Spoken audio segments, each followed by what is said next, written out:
everyone, welcome back to the Alberta Roundup. I'm your host, Rachel Emmanuel. I hope that you guys are having a great week so far. I apologize if I sound a little bit congested today. I do have pretty bad spring allergies. That's not a complaint. I am thrilled that the warmer weather is finally here. Let's take a look at what we're going to be talking about on today's show. The government of Alberta has signed a memorandum of understanding. We're going to dig into that. Conservative leader Pierre Poilievre had a visit to the province this week, and he had a lot to say. Renowned psychologist Dr. Jordan Peterson suggested that there could be an instance where Alberta might need to consider separating from the rest of Canada. And finally, Alberta Premier Danielle Smith is welcoming an ethics investigation. All that and more happening now on the Alberta Roundup. The Alberta government has signed a memorandum of understanding with Manitoba and Saskatchewan. That's to work on building economic corridors between the three provinces to boost economic prosperity for Western Canada. Transportation ministers from the three provinces announced the MOU in a press conference from Edmonton on Tuesday. Saskatchewan Highways Minister Jeremy Cockrell said the agreement commits the provinces to supporting the movement of people and goods, finding joint solutions, and improving highways and rail networks across the provinces. He said, quote, "We will encourage our federal partners to play their part in supporting infrastructure and protecting the supply chains in this country." Manitoba Transportation and Infrastructure Minister Doyle Pinu said the three provinces want to show they're open for business, despite the ongoing challenges going on in this country. He said, quote, "We can't stay isolated. We need to make sure that business service flow right across prairie provinces and into your international markets, such as Europe and Asia." Alberta Transportation and Economic Corridors Minister Devin Dreeshen also spoke at length about the project. Here's a clip of him explaining what the MOU sets out to do. These are all private industries and private proposals, and we as a government just want to make sure that we have that playing field level so that these companies can come and build these projects. So like I said earlier, whether it's a pipeline project or a new rail line, utility line, telecommunication line, we just want to make sure that industry views Alberta and views Canada as a place where they can actually build a business and actually develop whatever the product is. So I think that, as you mentioned, those are examples of industry that has actually come to the government to say, hey, we would like to do project X, Y, or Z. How could we do it? And we just want to be able to make sure that we have that level playing field so they can do what they do best, which is get global capital, build businesses, create jobs, but we can do what government should do best, which is make a regulatory process that's seamless, that's efficient, and that actually operates at the speed of business. Later in the week, Conservative leader Pierre Poilievre came for a visit to the province, and he had a lot to say about public safety issues ongoing in Edmonton and Calgary, as well as the rest of Canada. Poilievre said, quote, "We've got to replace these crazy catch-and-release crime policies with a common-sense criminal justice reform." And that's exactly what a Pierre Poilievre government will do. Let's take a look at some of the horrific crime stories from the last couple weeks. On Tuesday, Calgary police discovered a corpse in a suitcase. Over in Edmonton, police confirmed that a man who had been found dead in his apartment over the weekend had been shot to death in a homicide. That same day, a teenage boy was attacked in an Edmonton mall, and he remains in serious condition. Over in Surrey, BC, a 17-year-old died following a violent attack while taking public transit. We've heard that before. And at the beginning of the month, a passenger had his throat slashed in another random violent attack also in BC. Now that incident is being investigated as an ISIS terrorist attack by the RCMP.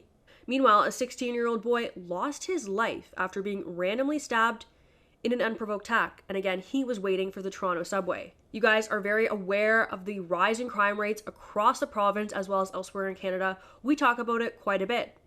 Public safety is atop everyone's mind. As you heard, the Conservative leader said it's time for bail reform. Stop letting repeat violent offenders back onto the streets to commit more crimes. He also said it's time to stop handing out free narcotics and to focus on treatment rather than safe supply. Poilievre also took aim at the Canadian press while in Edmonton. Poilievre asked a Canadian press reporter if she was in a conflict of interest after she questioned Poilievre about his plans to defund English language CBC. The Canadian Press is a wire service which several large Canadian media newspapers pay into, such as the Toronto Star, the Globe and Mail, and of course, CBC News. Ritika Dubey with the Canadian Press. When it comes to defunding the CBC, you've signaled the intention to maintain a level of support for Radio Canada and French language programming. To do that, the corporation says the Broadcasting Act would need to be amended. So, are you prepared to change the law and create a public broadcaster that only serves one group in Canada? You work for CP? Yes, I do. So your biggest client is CBC, right? Yes, but my Yes, question still that's stands. right. I just want to be careful that we don't get you into a conflict of interest here. Have you checked with the ethics commissioner on whether you're in a conflict of interest in asking about CBC funding, given that it's the principal source of money for CP? I would check that with my editors, but again, are you Okay. still prepared to change the law and create a public broadcaster that So- only serves one language in Canada? The CBC, frankly, is a biased propaganda arm of the Liberal Party, and frankly, negatively affects all media. For example, CP is negatively affected by the fact that you have to report favorably on the CBC if you want to keep your number one taxpayer-funded client happy. We need a neutral and free media, but not a propaganda arm for the Liberal Party. And when I'm Prime Minister, we're going to have a free press where everyday Canadians decide what they think, rather than having Liberal propaganda jammed down their throats. Next question. Thank you. I think it's fairly obvious to all of us that Pierre Poilievre has a much different media strategy than other Conservative leaders, especially when we look at people like Andrew Scheer and Aaron O'Toole, who would often seem to come back and flip-flop or apologize for comments they had made when the mainstream media got upset about it. Not Pierre Poilievre. He has no problem offending the media, and he absolutely has no problem defending himself and even throwing it back at the face of the reporters while they're questioning him. So my question of the week this week for you guys is, what do you think of Pierre Poilievre's approach to media? Do you think it will work in the long run? And as a Conservative, is it refreshing to see someone who won't back down for holding Conservative values?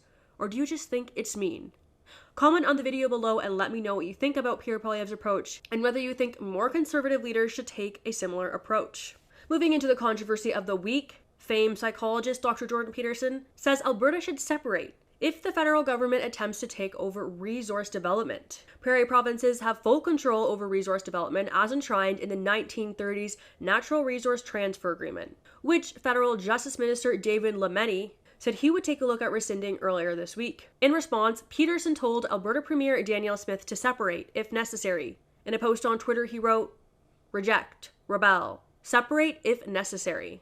The backlash against Lametti first arose after Grand Chief Brian Hardlot of the Prince Alberta Grand Council and Chief Donald Miracle of the Mohawks of the Bay of Quinte called on the federal government to rescind the Natural Resources Transfer Act. Miracle said, quote, "Canada exports natural resources to other countries. They earn trillions of dollars in revenues from those resources." And here's how Justice Minister David Lametti responded to that. I take from Chief Brian, also from Chief Don Miracle, the point about the Natural Resources Transfer Agreement. Chief Miracle did it indirectly. Chief Brian did it directly. And you're on the record for that. I obviously can't pronounce on that right now, but I do commit to looking at that. It won't be uncontroversial, is the only thing I would say with a bit of a smile. After the controversy erupted across the nation, Lametti said he did not commit Ottawa to, quote, "reviewing areas of provincial jurisdiction." I'm not sure how that aligns with his comments that we just played, but the Prairie Premiers weren't buying it. In a statement, Premier Smith, as well as Manitoba Premier Heather Stevenson and Saskatchewan Premier Scott Moe said, quote, "The federal government cannot unilaterally change the Constitution. It should not even be considering stripping resource rights away from the 3 Prairie provinces. The Prime Minister needs to immediately retract these dangerous and divisive comments by his Justice Minister." Moving into what we're watching in the weeks to come, Alberta Premier Danielle Smith is confident that a newly announced investigation by the Ethics Commissioner into whether the Premier interfered in the judicial system will uncover no wrongdoing on her part. The Premier announced on Monday that she is under investigation by the Ethics Commissioner. Her office said, quote, "The Premier welcomes this investigation, is fully cooperating with the Commissioner, and is confident this examination will confirm there has been no such interference. As a result of the ongoing investigation, it would be inappropriate for the Premier to comment on this further until the investigation is completed." I'm sure that you guys already know what this is all about. Last month, the Alberta NDP called for an investigation after a call was released between Smith and controversial street pastor Archer Pulowski. On the call, the Premier and Pulowski are discussing his criminal charges. Those are stemming from the Coutts border blockade. Of course, the premier is heard telling Poilievre multiple times that she cannot interfere in the matter, as it is before the courts, and it would be inappropriate for her to do so. She also tells Poilievre that she is talking with her justice officials about his case. So I'm sure that I will have an update for you guys on that in a couple weeks or a couple months. Sometimes these matters, when run by the government, can take quite a bit of time to complete. Okay guys, and moving into our weekly comment roundup. Last week, in response to my update about tabulators being used in the provincial vote, user Ken Bryan said, Rachel, in New Brunswick, we use voting machines probably similar to the tabulators you described. We have a paper ballot that we feed into a machine when we vote. The paper ballots are still available if recounts are needed. Sounds like that is what the plan is here in Alberta as well. As I mentioned to you all last week, Elections Alberta has confirmed that it will hold all paper ballots for 3 months after the provincial vote, or after a recount if one is requested, and that is absolutely necessary in case a recount is desired. In response to Calgary Mayor Jyoti Gondek walking away from the podium after being asked a tough question from the Counter-Signal editor-in-chief Cian Bexley about her record on defunding the police, user Jim Snow said, shameful response from the mayor, I am no fan of defund police rhetoric, but the question was a double bind set up worthy of the MSM. I would walk away too. If you want to be respected as a journo, such games are out. We have been well educated about media games in the last few years. Jim, I agree that it was a difficult question from Cian, but I believe that someone who is skilled at handling the media and confident in their position, as well as in their own record, would be able to defend their position. Just because someone asks you a question that's difficult, or even a question that's set up to make you look foolish, doesn't mean you can't respond to it in such a way as to put that person in their place. Arguably, that's what Pierre Poilievre does all the time in his strategy with the mainstream media. I guess Gondek just wasn't up for the job. And finally, user iSkyHigh said, your eyes look creepy.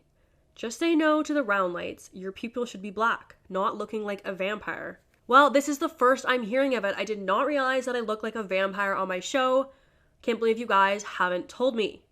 I'm sorry, but this ring light is the best I can do. If someone would like to donate a professional light kit to me, I would be happy to use that. But until that time, I guess you're all just gonna have to get used to my creepy vampire look. Okay guys, that's all I have for you today. Thank you so much for tuning in. As always, if you're able, please consider supporting independent media. You can do that over at donate.tnc.news. Thanks for listening, have a great weekend, and God bless.